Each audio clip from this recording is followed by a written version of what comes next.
If you've got any questions, we've got a Q&A button, which you'll see at the bottom of the screen. So if you have any questions throughout the webinar, please pop them in the Q&A. We will answer them throughout, and we also take some questions at the end of the webinar. But I would encourage to first listen, because some questions we might answer throughout already.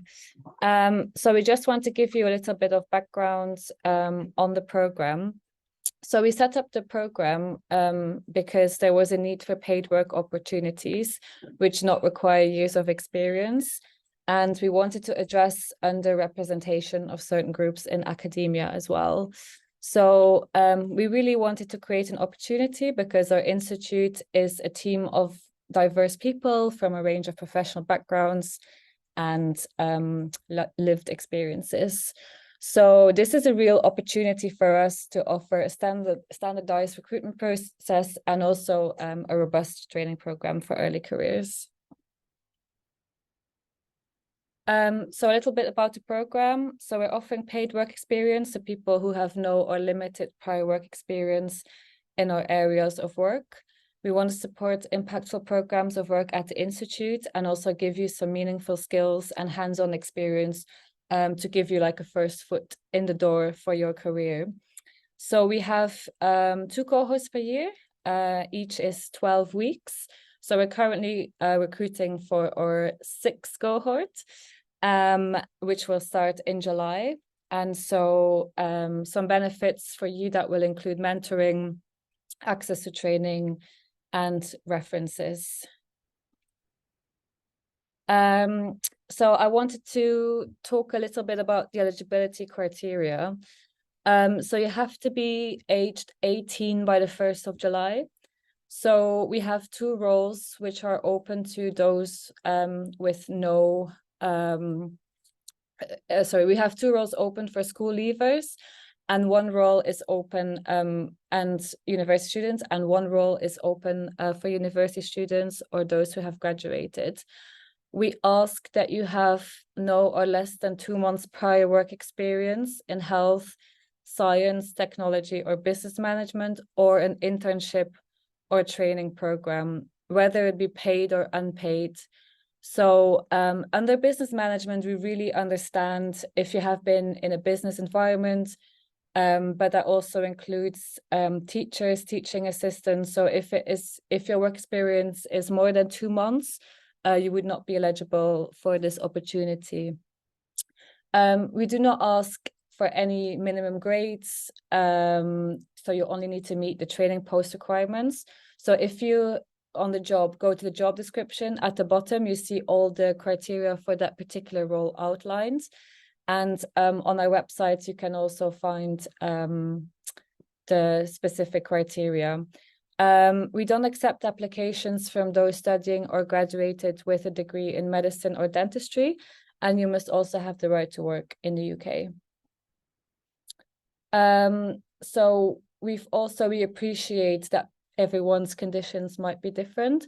So on the application form, we have included, it's at the start, a section about you. So if you feel that you don't meet all the relevant criteria, but are still, you feel you should still be considered, then you can add that in the About You section. So just a few tips, which are quite general, but we'll give you more specific tips later on. Make sure you have reviewed the job description and the essential and desirable criteria for each training role. Think through all your experiences to date, and we always advise to use the STAR model, which is situation, task, action, result, in any of your examples that you give. What we've also done is we've added a template on our website, which has the application form template on our website. So you can practice there before you go into the actual application form. So we have our website, which is linked here, and Holly has also set up an Instagram account where you can see lots of tips from previous applicants. You can see what a day in the life of a trainee looks like. We've got a Q&A. So if you've got Instagram, it's definitely worth going to check it out as well. And I'm handing back to Holly now.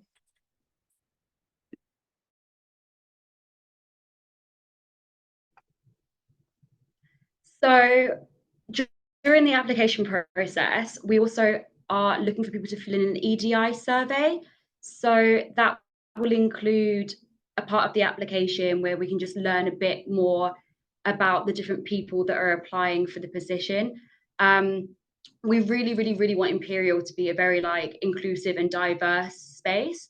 So we do really want as many people as possible to fill in this portion of the application, to ensure that we are basically including many different people from everywhere onto our program.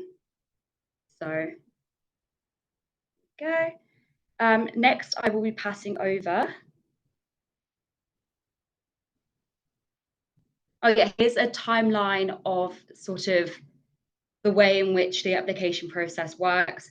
So obviously you've got the webinar today on the 14th of March, and applications will close on the 4th of April.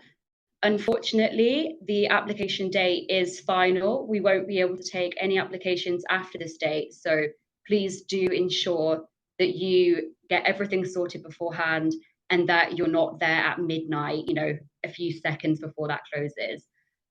Stay up to date with it. So we've got, our Instagram, our website, and all of the information can be found on these platforms.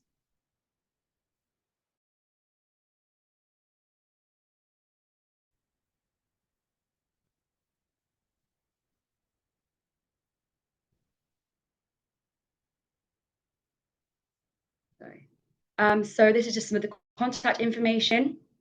If you need to get into contact with anyone, these slides will be saved on YouTube. We will upload the webinars. If you need to come back to get any of these emails, then please do so after the webinar ends.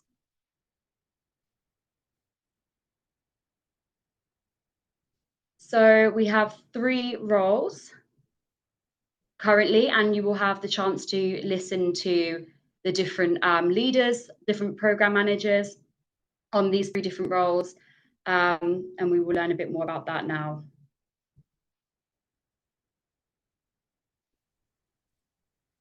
Yes. Sorry, I was just looking at the Q&A. So yes, next slide, please. So I'm recruiting for a trainee this summer who will work across IGHI on 2 different parts. So it will be around events, and it will be around the training program on actual data analysis. So you'll be working with me, you'll be working with Laura from the comms team, you'll be working with Davina, who's our data operations manager, and Steve, who's our director of operations, and many more colleagues across the IGHI and Imperial College. So what you'll be working on, so firstly, you'll be working on the training program. So as Holly mentioned, we've got a survey, which is the first time we're trying to do this because we want to understand who are we reaching as applicants. So we would be incredibly grateful if you filled in the survey, because it would really help us improve the program. And the survey will not be linked to your application form, so it will be saved separately. So it will be completely anonymous, and also the shortlisting panel for the roles will not see it. So it will only be used by me and the trainee to really understand the demographics of applicants. So you will present those findings to the team and help develop strategies that we can further expand our program, which will include researching potential funding sources and opportunities. And you'll get a chance in help drafting a funding proposal, ensuring alignment with our program's goals. So that's half of your time what you'll be working on. Secondly, you'll help, we've got lots of exciting events coming up in summer. We've got the Health Equity Summit in July. World Patient Safety Day and the Mental Health Innovation Summit in September. So you'll be tasked with helping on the day. You'll be contributing to any pre-meetings, and it will include liaising with senior stakeholders, and it will be an amazing opportunity for you to network with lots of senior stakeholders in the field as well. So some skills that you'll be developing are communication skills, writing, event organizing, networking, some data analysis, and project management skills as well. So who am I looking for? I don't have any educational requirements, so I'm open to accept literally anyone who matches the essential criteria. All I'm asking for is someone who has good organizational skills, an interest in and experience with developing some basic data analysis, an interest in or an experience with event organization, someone with really good interpersonal skills, and an awareness of and an interest in addressing EDI challenges in the workplace. So me and Jody, who is on the call as well, we co-chair the EDI panel at IGHI, so you'll be invited as well to join that if that's of interest to you, and an interest in global health. So what am I looking for in application? First of all, let your personality shine. I think soft skills are equally important as any other achievements. And don't worry if you have never worked before or haven't done any volunteering or you don't have degrees. Talk about hobbies, personal interests, personal achievements. And you can showcase how some of your previous experiences or your skills or your knowledge match the essential criteria on the person's specification. So you'll see at the bottom of the job description, the specifications. So really see what we're looking for and showcase how you can match those skills. And finally, but really important, just show that you understand the role. Make sure you've read the job description, and pick out some of the specific tasks you're interested in. So yeah, that's it for me. If you've got any questions, you can pop them in the Q&A and I'm happy to answer, and I'll hand over to Jody. Thanks, Sophie. So hi everyone, I'm Jody. I work in the public involvement team at IGHI, and I'll be talking about our public involvement trainee position. So next slide, please. This trainee will be joining our lovely team of two. So there's myself and then Anna Lawrence-Jones, our public involvement lead. We make up the public involvement team at IGHI, but this role also involves working very closely with the researchers at IGHI, as well as charity organizations, local community groups, and patients and public members.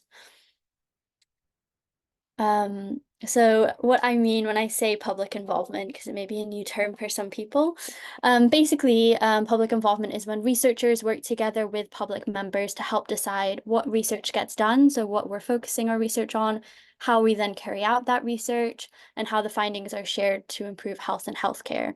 So it's all about bringing together kind of the scientific expertise that researchers have with the lived experience and expertise that patients and public members have. So if you think about, for example, if we were doing diabetes research, the researcher may know a lot about the kind of biology, what's happening in the pancreas, things like that. But a patient or a person living with diabetes, they know what it's like to live with diabetes every single day and kind of what challenges they face and what kind of support is helpful for them. So it's bringing that knowledge together. So as a team, we help to support researchers at IGHI to meaningfully involve the public in their work. And we do that through offering training and developing resources and providing one-on-one support with researchers. We also go out into the community to build relationships with different community groups so that when we are recruiting for these opportunities, we're reaching a diverse group of public members. And then we train public members to actually carry out research themselves, so kind of taking on a more involved role within projects. So you'll see on the right some pictures of a project that we did called Hearing Birdsong, where we worked with people with hearing loss to understand what kind of a project would be helpful for them. And they came up with this idea of one woman said that she actually noticed that she was starting to lose her hearing because she couldn't hear the birds when she was outside anymore. And so that idea came from the public, it got worked up with a team of researchers and designers, and it turned into this lovely exhibition that you see on the bottom, where you would kind of walk through this installation and see if you could hear bird noises at different frequencies. And it was really just kind of a public campaign to encourage people to get their hearing checked and to raise awareness around hearing loss. But that was completely done with the public in a really impactful project. So yeah, in terms of the project that the trainee would be working on with us, it's a project that's in collaboration between IGHI and a charity called Mental Health Innovation. So they run Shout, which is a 24-hour crisis text line. So if anyone's having a mental health crisis, they can text this service and get support at any time. And what this project is aiming to do, there's kind of three components. The first is to improve the Shout service based on feedback from their users and from public members. So working with people who use the service to understand how it could be improved. The second is a deep dive into the mental health of children aged 13 and under. So there's actually quite a significant number of users who fall in that age demographic. So understanding what the key mental health issues for this age group is and kind of what support they would like to see and how digital support may play into that. And then the third is carrying out research on the data that Shout collects to better understand who Shout is supporting and to try and influence policymakers about where more support or services may be needed. So your role on the project would focus on kind of that second aspect, so that deep dive into the mental health of children aged 11 to 13. So you'd be working with our public involvement team, researchers, youth groups, and local schools to develop and then disseminate a survey to better understand the mental health of children in that age group. And then you'd help us to analyze the survey results and help to develop an output so that we can share the findings in a way that's clear and appropriate for children. So we don't just want the findings to come to us as researchers or to Mental Health Innovations. We also want to be able to share them back with the people who took part and with other children in that age group who might benefit from learning about what we found through this. And then also helping to plan activities for a workshop with children where we can bring some kids together and discuss the survey findings and kind of dive a bit deeper into them, further explore their mental health and their use of support services. And then also helping to kind of develop all of the recruitment materials for this workshop. So designing really attractive flyers and posters to get people involved.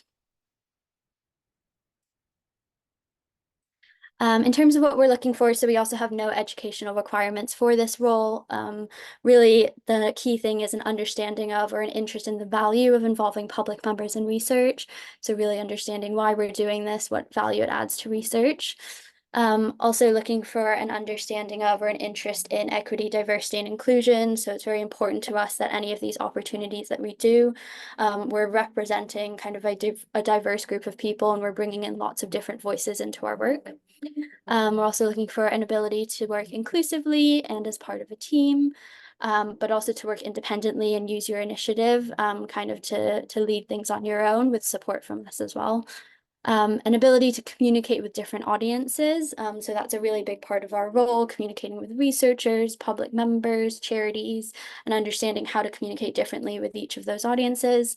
And then an ability to juggle competing priorities and manage tasks and deadlines. Obviously, we'll support you to make sure your workload isn't too much, but it's very busy and fast-paced team. So just looking for kind of examples from your life about any of those. And I'd say, if I had like a top tip, we really are looking to see that you understand what the role is and what public involvement is. So read the job description really carefully, like Sophie said, but also there's loads out there on the internet about patient public involvement. So just make sure you have an understanding of kind of what that is, why it's so important, and then think really specifically when writing your application about how you can highlight the skills that would be most relevant for the role.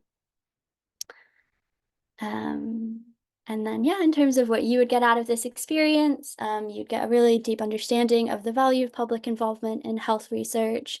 You can learn about safeguarding public members with experience of mental health difficulties.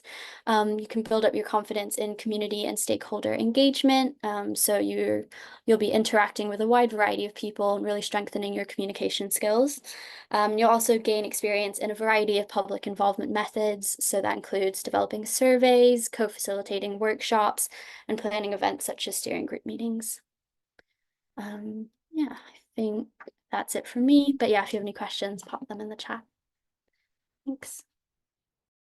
Hello, everyone. Thanks, Jodie. Thanks, Holly. Thanks, Sophie. So welcome to the Educational Research Trainee. This is Hadi, and Kenny will be introducing herself shortly. We're looking for a trainee to join us on a medical education project. So my name is Hadi. I'm a surgeon in training, and I'm also a senior teaching fellow at IGHI.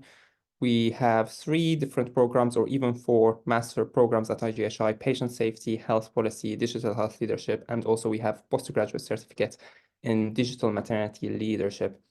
And Kenny is leading the dissertation leads. We're working together across all cohorts to make the students develop their learning and submit their dissertations on time. Kenny?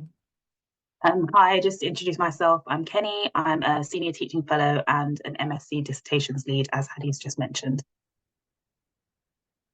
So kind of within the role that what we're doing is we work with the students early on. Most of them are senior individuals, so they're mature students, more probably than 25 years of age, and they have leadership roles.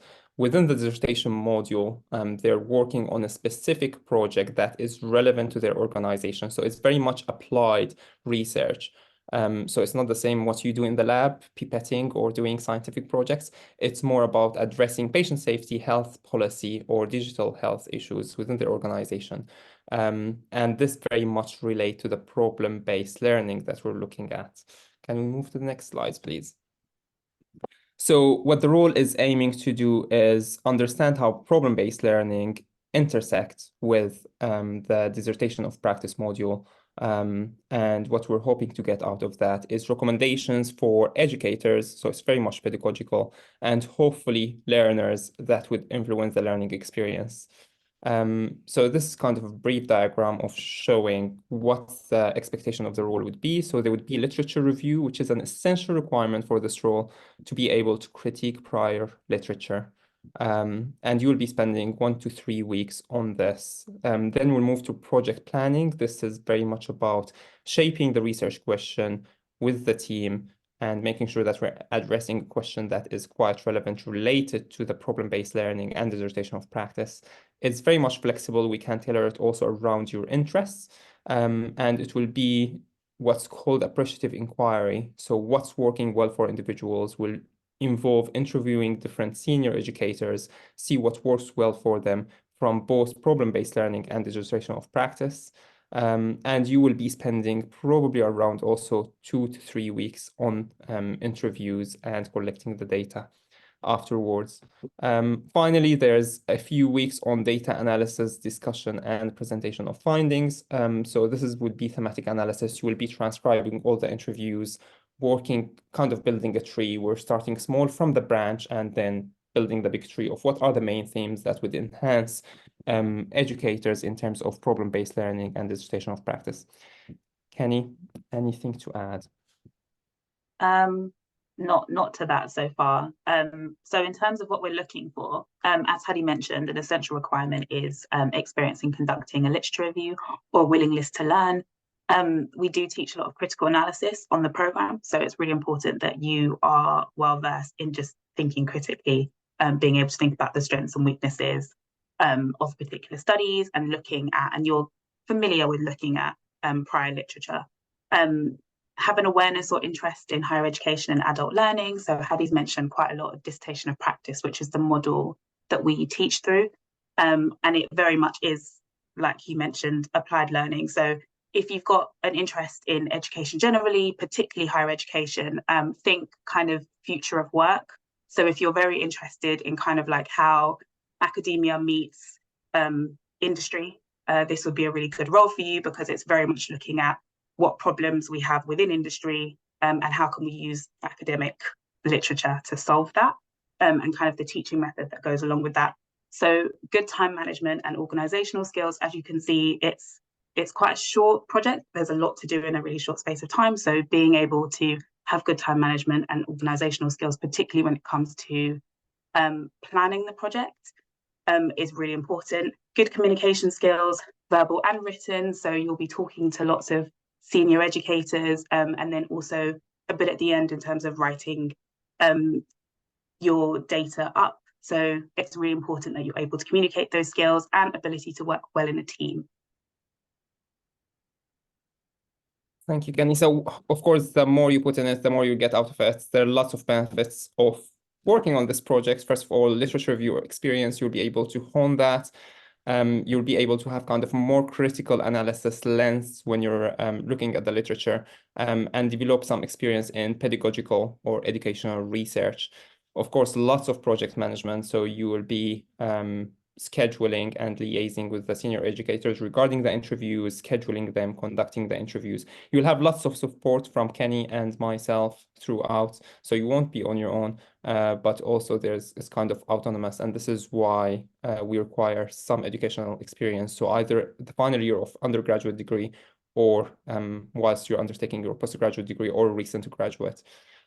Lots of opportunity to network, collaborate with other educators. Also, if you're interested in other areas that we're working on, we're happy to mentor you and support you throughout. There's opportunity for co-authorship, so we hope that the output of this project will be published, but also this is very much dependent on how much the trainee will put in. So we'll be following all the kind of ethical guidelines and protocols for publications. And if you meet that criteria, of course, you will be encouraged to write up and be a co-author. Anything you would like to ask, Kenny? Just outside of kind of the general insight into teaching and learning approaches within higher education, if you are interested in kind of just evaluation and the process of evaluating things and what goes into evaluation, then definitely apply, look at the job description. But it will give you the benefits in terms of being able to evaluate with a critical lens, to be able to talk to lots of different people in different ways as well. So you'll be conducting interviews, focus groups. So if you're somebody who's very interested in talking to people, finding out their views, then this is definitely the role for you.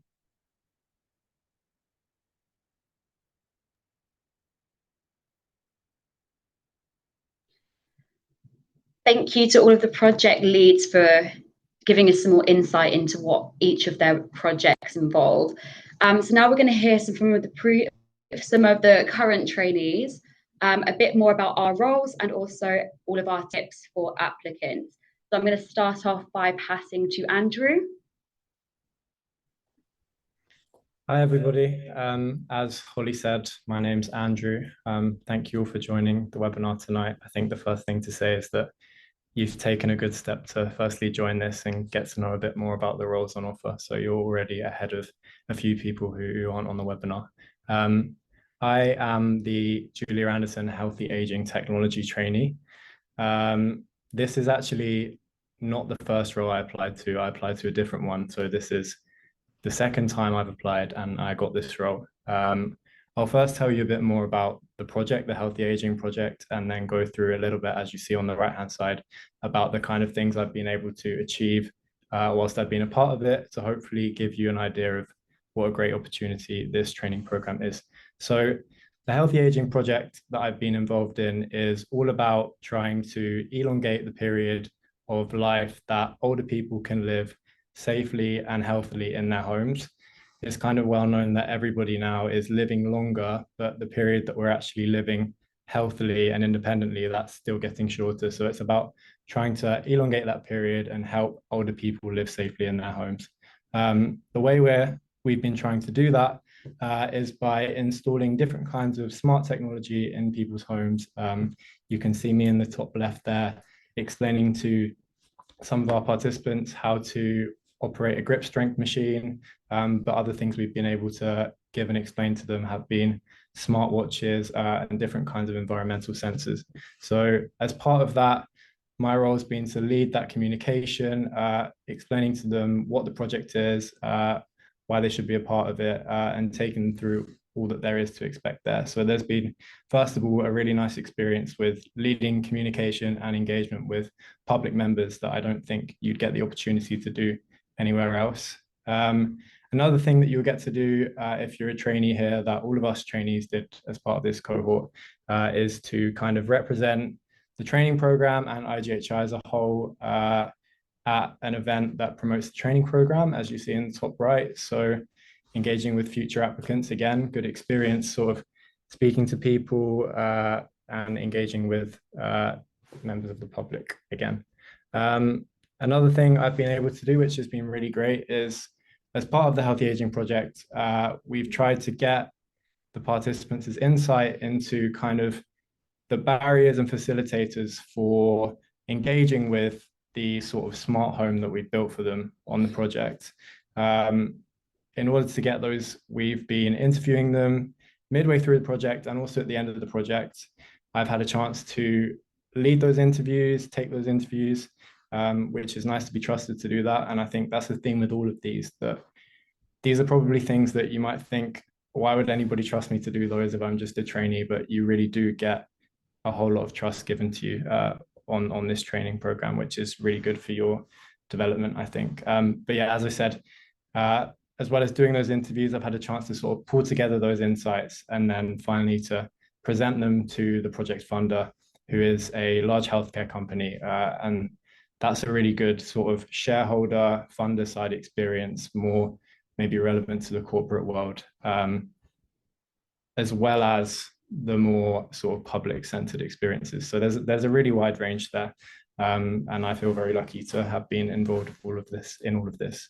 Now onto my application tips. Yeah, so as I said, like this is not the first time I've applied. I applied once before, and something I learned myself, and I think you should be aware of if you aren't already, is that it's great practice to write your answers on a separate notes page or a Word document before you actually fill in the form. The first time I applied, I did it all in the form a bit last minute and then lost all my answers and had to type them up pretty fast. So don't do that, is basically what I'm saying. Prepare in advance and do it on a separate Word document so you can make all your changes and not have any tech issues at the last minute.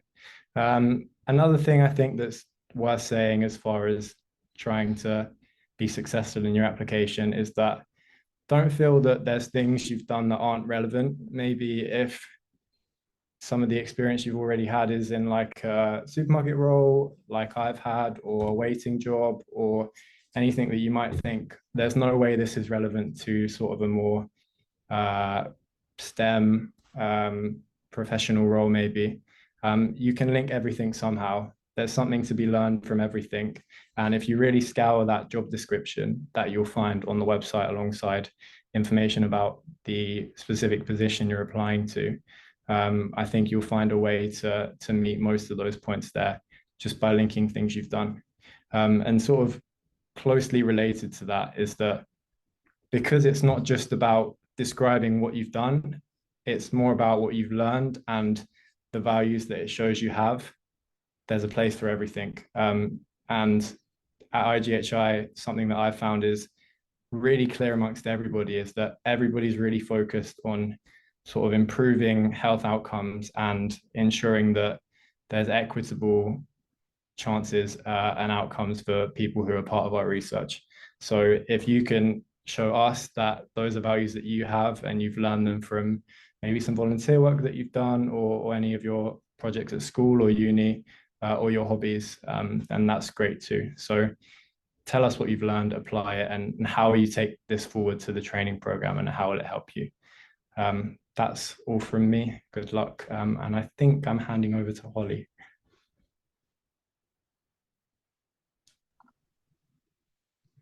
Hello everyone, I'm Holly and I'm the communications trainee. Sorry, next slide, please. So as the communications trainee, I've been responsible for helping out with a lot of different projects across IGHI. So I've done things like social media, so that's drafting and posting for a range of different channels and centres. Social media content, whether that's to promote events, to get people to sign up to things such as this webinar, lots of different things. Also quite creative, set up an Instagram account, so a lot of different things within that. We've also worked on a couple of podcasts, whether that's kind of like behind the scenes, helping out, kind of like listening into the podcast and also like helping promote that. Also going to be writing a lot of blogs and news pieces, so a lot of different skills that you can't really get in school or during a degree.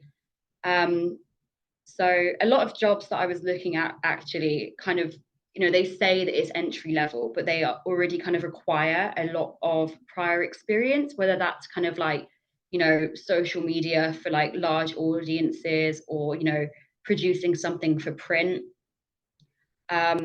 And it can be really hard to get these skills, especially as these skills aren't readily available most of the time. So it's really nice with a training program like this, where it's flexible and you can kind of work on different projects that you're interested in, or, you know, you can reach out to kind of like your line manager and say, I want to gain more experience in this area. Is there any way that you can help me out with this? So there's a lot of opportunities. So definitely, if you're wanting to grow your skills in particular areas, then this program really is for you. So some of my tips. So my first one, I know that nobody wants to hear it because ChatGPT is amazing and it is really good for a lot of things. And I do think that it is the future. However, at the same time, it is so easy to fall into the trap where you put something into the program and you say, you know, write this for me, make it better. But the problem is that if every single person watching this uses that platform to generate a application, then it ends up kind of not being original. There's certain ways in which AI tends to write things, so it can be quite easy to pick up on.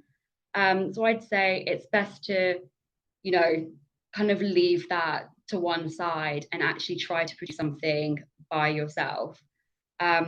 Yes, it can take quite a long time. It also can be, you know, tough to kind of like focus on it.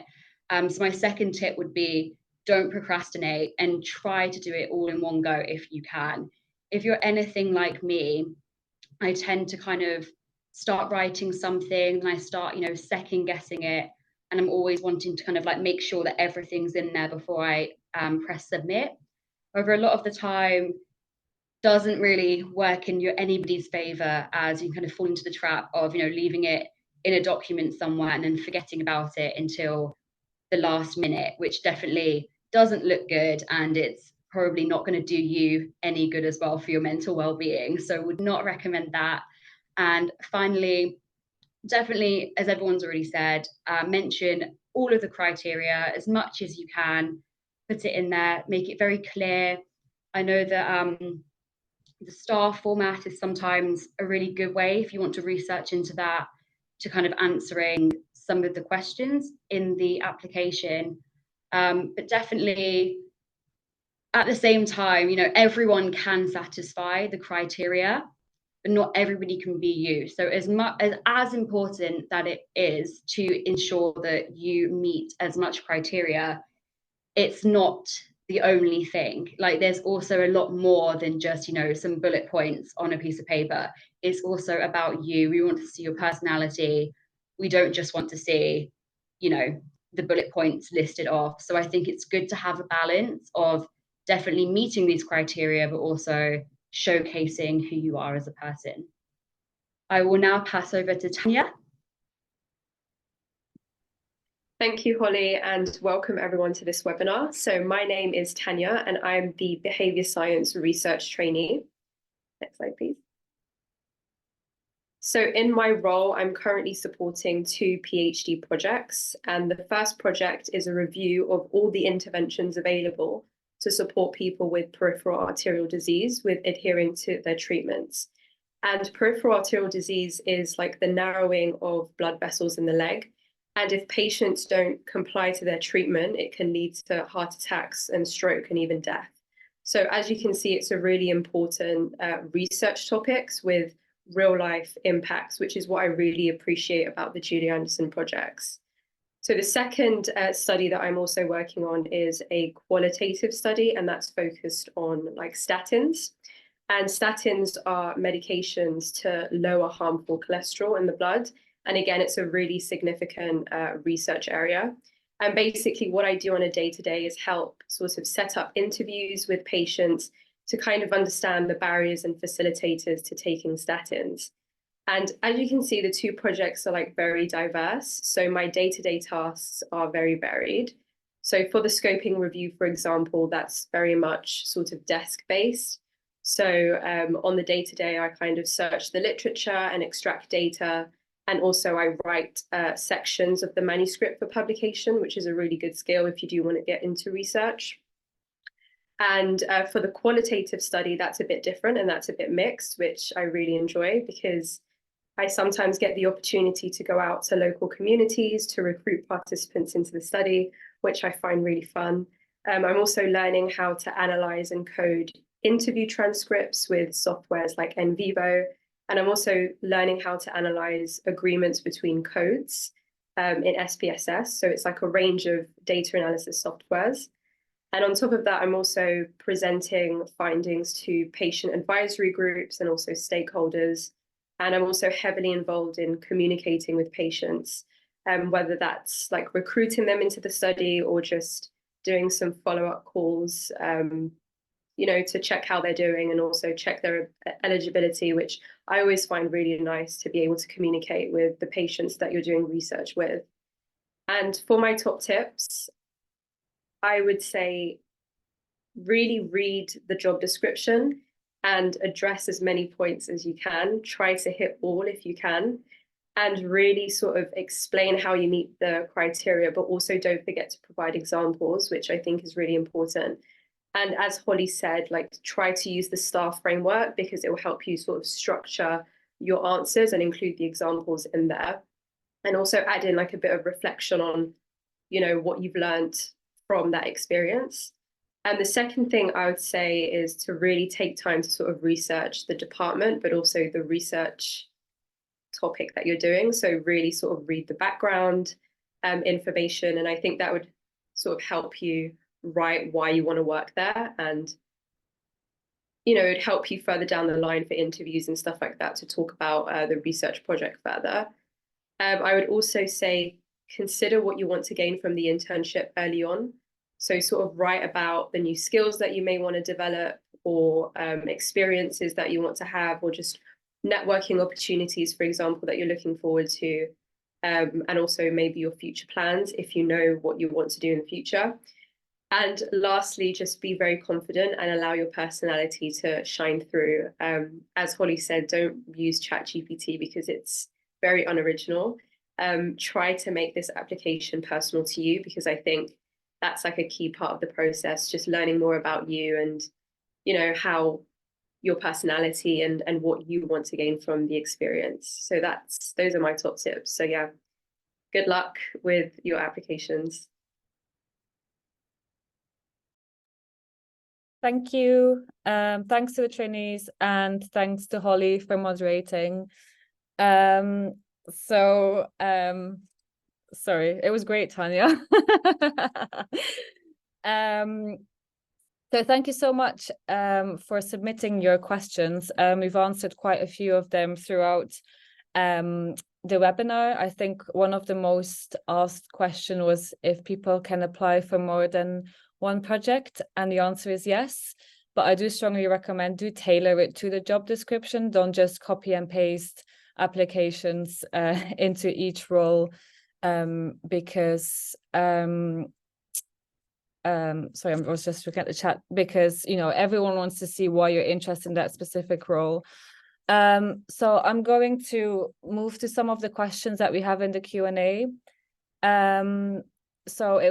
So someone is asking about a paid role. Yes, the opportunity is paid, so you'll get an imperial contract for 12 weeks, and you will be paid a salary, and I believe it's £26,000 per annum. So that will be, I don't know how much that is per month, but that's the salary that you will receive during your 12 weeks.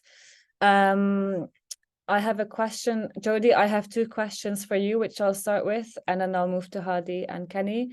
Jodie, your first question is, the question is, will interns get trained on data analysis of the surveys? Will the work be written for publications later?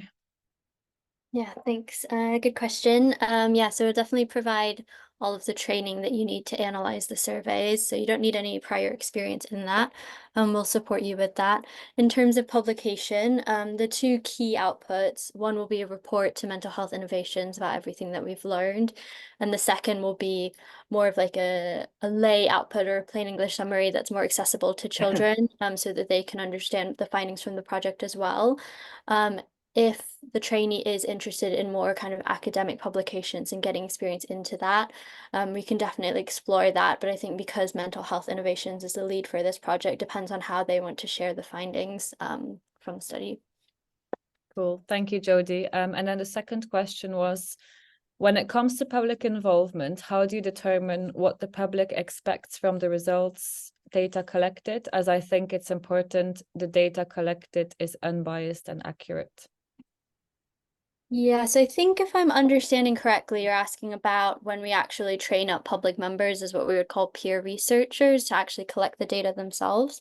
So that doesn't always happen when we do public involvement in a project. There's many different stages that they can get involved. So sometimes it's feeding into the priorities and what the research focuses on. Sometimes it's how we share the results. But if they're actually collecting the data, we provide a lot of extra training and support about how to go about doing that. And to your question around bias, we share about a principle called reflexivity, which is just recognizing the bias that you bring into any study that you do. So it's not just public members that would bring in bias. We all bring in bias. We all bring in our own kind of experiences and thoughts into research. So for example, when you're looking through an interview transcript, there may be things that you expect to see or not, and none of us can get rid of those biases. They exist for all of us. It's about kind of being aware of them and being aware of how that may be impacting the way that you're analyzing your data. But I think the reason why we would train up a public member to do interviews rather than, say, a researcher is because, say, for example, you're trying to engage with a community where English isn't their first language. We can use an interpreter, but that can be sometimes like less of a personal and engaging experience. So I think training up a peer researcher who's someone from their community who maybe kind of understands their background a bit better and is able to speak in their preferred language, you just get kind of a deeper insight and better rapport with them. So that's the reason why we would take that approach in some projects. Thanks, Jodie. That was really helpful. Kenny and Hadi, someone is asking if your project is only available to master's students. So our essential requirement is to be either due to complete your undergraduate degree in a relevant subject or undergraduate in general, depends on your experience, or undertaking currently a postgraduate degree, so master level, or recent graduate, so if you finish your undergraduate studies. So the minimum that we would accept is final year undergraduate student. Cool. Thank you. So someone is asking what the age the training program is open for. Is it full-time? Like, can I do it whilst in sixth form? And if it runs every year? So you have to be 18 by the 1st of July. And it is full-time, but it is from the 1st of July until the end of September. If you're still interested in joining and you're 18, but your school is starting, you can always reach out to me, send me an email, and we can discuss if you would get offered the job, if there's any way we can accommodate with dates as well. Yes, it does run every year. So we have 2 cohorts. Every year we have a July cohort and a January cohort. So the January cohort is our current trainees are part of the January cohort. And it's every year, it's the same timelines. And then international students on a student visa are eligible to apply. Yes, so they can definitely apply. And then I think the final question is for the trainees. Can you, it would be great to hear from the trainees about your work or educational background and how it has been relevant to the training program. So Tanya or Andrew or Holly, do you want to go ahead and each answer the question? Holly, do you want to go ahead? Or? Don't be shy. So my background, so I just graduated actually last summer with a biomedical science degree. However, the kind of some of these roles now do not require any degree. However, my degree, like biomed, you know, is sort of related to the field, which is kind of why I decided that I kind of wanted to like work within IGHI. But yeah, I mean, I think with communications, it's a bit of a career change anyway, you know, from biomedical science, which, you know, most people assume is like lab-based. So I think just, you know, any sort of pathway, if you're just interested in learning more about that particular project, then I think, you know, educational requirements don't matter. I think it's just, you know, whether you're interested and you have like a willingness to want to learn. Don't know if Tanya or Andrew want to share their background. Yeah, so I have sort of a research background. So I did my bachelor's in population health and medical sciences, and then my master's in public health.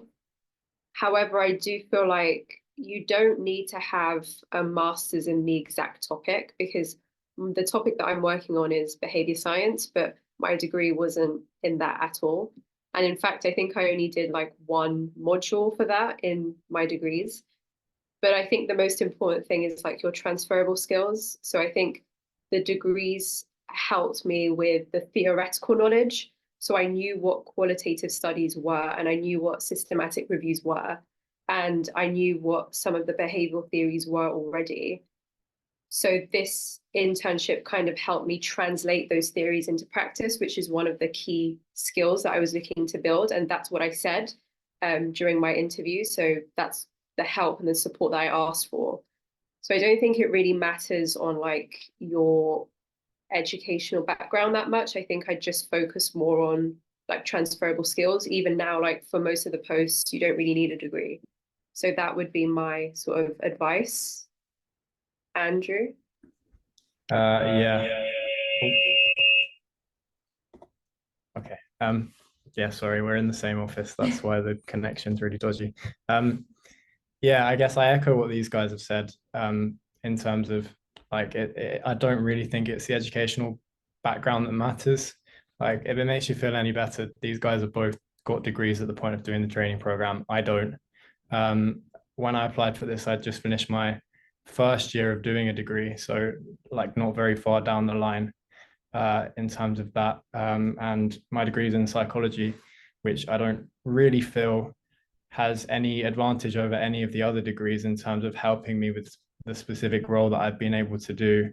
So I think for me, it's more about sort of individual projects and things you've done whilst doing your studies, like if you're at A-levels or whatever it might be, and also stuff you've done outside of it. If you think there's anything that you can take from the degree area or A-levels that you're doing and that you're interested in, then by all means, like feel free to share that on the application form. Like I said, there's a place for everything. So yeah, like don't be put off if you haven't like had a background in STEM or science or have anything to show that you've been interested in health or science prior to this point. I didn't. I'd had very little experience at all, to be honest. That's kind of what this program's about. That's what it has over other internships and similar placements. Like it's aimed at people who this is their first step in the door kind of thing.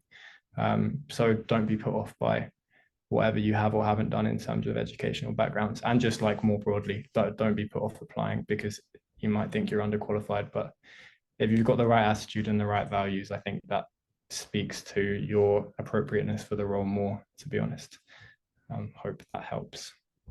Thanks, Andrew. I think that's a really good comment to make as well, because, for example, I don't have a degree, and you know, I work at IGHI as well. So it's more about, you know, your experience, your skill set, what you want to do.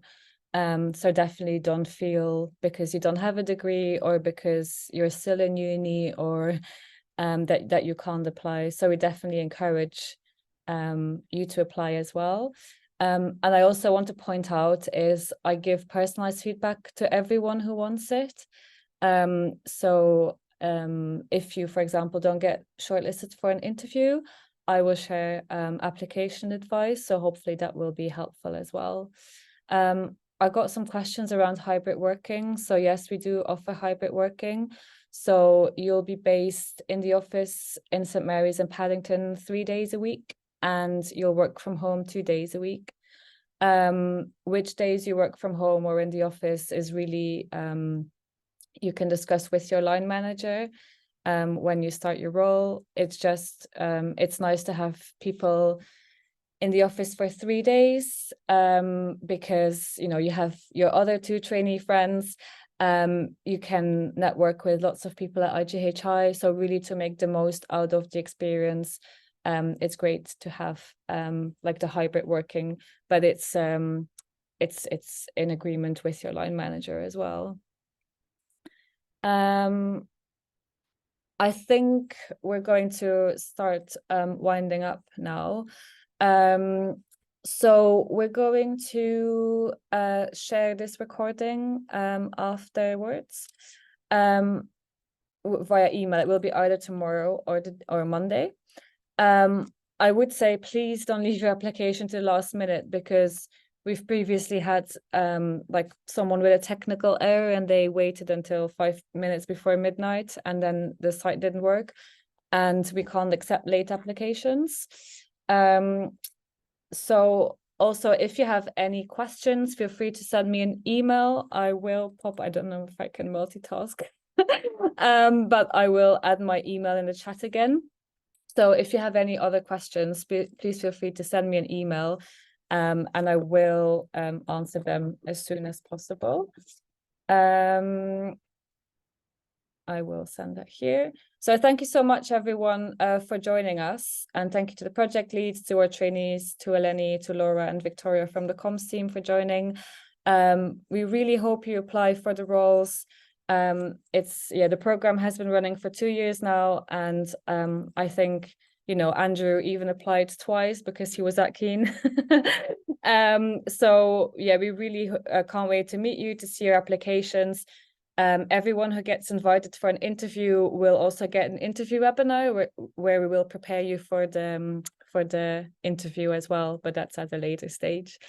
So thank you so much for joining. We hope you found it helpful. Do follow us on Instagram. Holly shared her day as a trainee today, so you can witness it there. And we look forward to receiving your applications. Thank you. Thanks, Sophie. Thanks, everyone.